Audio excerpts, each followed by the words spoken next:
ኖላዊ ሚዲያ የቤተ ክርስቲያን የሆነው በስመ አብ ወወልድ ወመንፈስ ቅዱስ አሐዱ አምላክ አንድ አምላክ በሚሆን በአብ በወልድ በመንፈስ ቅዱስ ስም ሰኔ 3 በዚህች ቀን በትህርምትና በተጋድሎ የጸናች ቅድስት ማርታ አረፈች።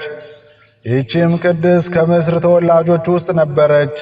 ወላጆቿም እጅግ ባለጸጎች ነበሩ። ከታናሽነቷም ጀምራ የረከሰ ዝሙትን የምትወድ ነበረች። የከተማ ጎልማሶችና ታላላቆች በስውር ወደ እርሷ እየመጡ ያመነዝሩ ነበር። ከዚህ በኋላ ስራዋ ተገለጠ። የርኩሰት ስራዋን በግልጥ አብዝታ የምትሰራ ሆነች። ክብር ምስጋና ይግባውና የጌታችን ኢየሱስ ክርስቶስ የከበረ ልደቱ በዓል በሆነ ጊዜ ወደ ቤተ ክርስቲያን ሄደች። ልትገባም በፈለገች ጊዜ የቤተ ክርስቲያኑ ጠባቂ ከለከላት። እንዲህም አላት፣ አንቺ በምግባር የረከስሽ ስለሆነ ወደ ከበረች ቤተ ክርስቲያን ውስጥ መግባት አይገባሽም። ይተዋትም ዘንድ አባበለችው። እርሱ ግን ከለከላት። በመካከላቸውም ታላቅ ጠብ ሆነ። ኤጲስቆጶስም ጩኸት ሰምቶ ተነስቶ ወደ ቤተ ክርስቲያን ደጃፍ ደረሰ። ማርታንም ባያት ጊዜ የእግዚአብሔር ቤቱ የከበረና የነጻ እንደሆነ አታውቂምን? አንቺም የረከስሽ ስለሆንሽ ወደ እግዚአብሔር ቤት ትገቢ ዘንድ አይገባሽም አላት። በዚህን ጊዜም አለቀሰች። ንስሐ እገባለሁ እንጂ ወደዚህ ሥራ እንግዲህ አልመለስም፣ ብትቀበለኝም እመነኩሳለሁ አለችው። ኤጲስቆጶሱም ገንዘብሽንና ጥሪትሽን ሁሉ ወደዚህ አምጥተሽ በፊትሽ ካላቃጠልሽው አላምንሽም አላት። ያን ጊዜ ሄዳ ጥሪቷንና ዋጋው ብዙ የሆነ ጌጧን አምጥታ በኤጲስቆጶሱ ፊት ጣለችው። እርሱም በፊቷ አቃጠለው።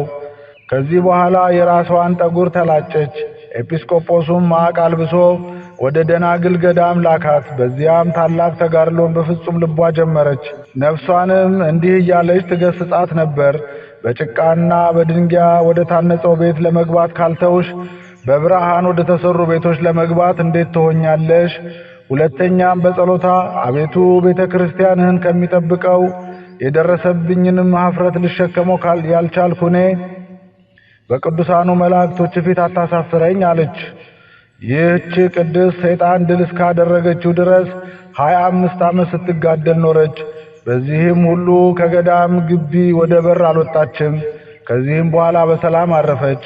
ለእግዚአብሔር ምስጋና ይሁን፣ በረከቷም ከኛ ጋር ይኑር ለዘላለሙ አሜን።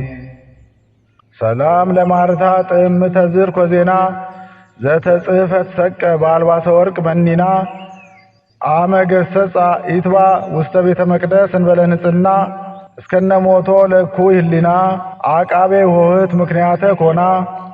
በዚህች ዕለት ሰማዕት ኮርዮን አረፈ። በረከቱ ከኛ ጋር ትኑር ለዘላለሙ አሜን። በዚህች ቀን ደግሞ ኢሳርዮስ የሚባል ኤጲስቆጶስ ሰማዕት ሆኖ አረፈ። ይህም ቅዱስ ከሃዲው ንጉሥ ዮላኪዮስን ጣዖታትን ስለማምለኩ ይገስጸውና ይመክረው ነበር። ንጉሥ ዮላኪዮስም አይሁድ የሰቀሉትን ባለማምለኬ አንተ ከሃዲ ትለኛለህ? እነሆ አሁን እኔ አንተን ከስቃይ ጽናት የተነሳ ያን የተሰቀለውን አምልኮቱን አስታውሻለሁ አለው። ከዚህም በኋላ ከመኳንንቶቹ ለአንዱ መኮንን ሰጥቶ ባለመራራት ያለማቋረጥ ሁል ጊዜ እንዲያሰቃየው አዘዘው። መኮንኑም ወስዶ በየራሱ በሆነ ስቃይ አንዲት ቀን እንኳን ከቶ ሳያቋረጥ ሁል ጊዜ እያሰቃየው 1 ዓመት ሙሉ ኖረ። በዓመቱም ፍጻሜ በእሳት ውስጥ ጣሉት። እርሱም ከእሳት መካከል ቆሞ እግዚአብሔርን ፈጽሞ እያመሰገነ ጸለየ። ስለዚህችም ምልክት ክብር ይግባውና በጌታችን ኢየሱስ ብዙዎች አምነው በሰማዕትነት ሞቱ። ከዚህም በኋላ ከአታክልት መካከል እንደሚወጣ ሆኖ ከእሳት አወጡት። መኮንኑም ከማሰቃየት በደከመ ጊዜ በእርሱ ላይም የሚያደርገውን ባጣ ጊዜ ራሱን በሰይፍ እንዲቆርጡት አዞ ቆረጡት። በመንግሥተ ሰማያትም የሰማዕትነትን አክሊል ተቀበለ። ለእግዚአብሔር ምስጋና ይሁን፣ በረከቱም ከኛ ጋር ትኑር ለዘላለሙ አሜን። አንድ አምላክ በሚሆን በአብ በወልድ በመንፈስ ቅዱስ ስም ሰኔ 4 በዚህች ቀን በልኪም ከሚባል አገር ሳኑሲ በሰማዕትነት ሞተ። በዚህች ዕለት ሐራቅሊ ከሚባል አገር ቅዱስ አባት ዮሐንስ አረፈ። በዚህች ቀን የአርቃዲዮስ የእህቱ የዲሞናስያ የግብፃውያኑ የአምኖንና የሚናስ የንጉሥ ዲዮቅልጥያኖስ ጭፍሮች የገድላቸው ፍጻሜ ሆነ። በዚህች ዕለት በከሃዲው ዲዮቅልጥያኖስ ዘመን ተጋዳይ የሆነች ቅድስት ሶፊያ አንገቷን በመቆረጥ በሰማዕትነት አረፈች። በዚህችም ዕለት የአባ አምኖንና የሚናስ መታሰቢያቸው ሆነ። በረከታቸው ከእኛ ጋር ትኑር ለዘላለሙ አሜን።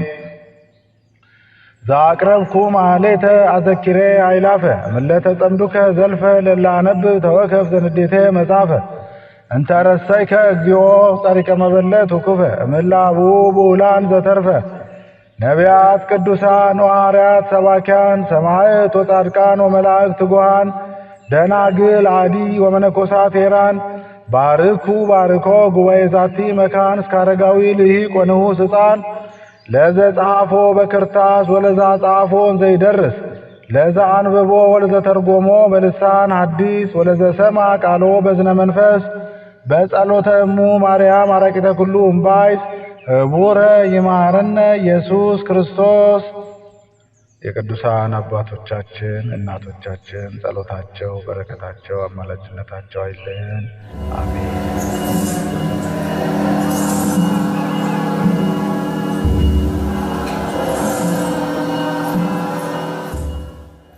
ኖላዊ ሚዲያ የቤተ ክርስቲያን የሆነውን ብቻ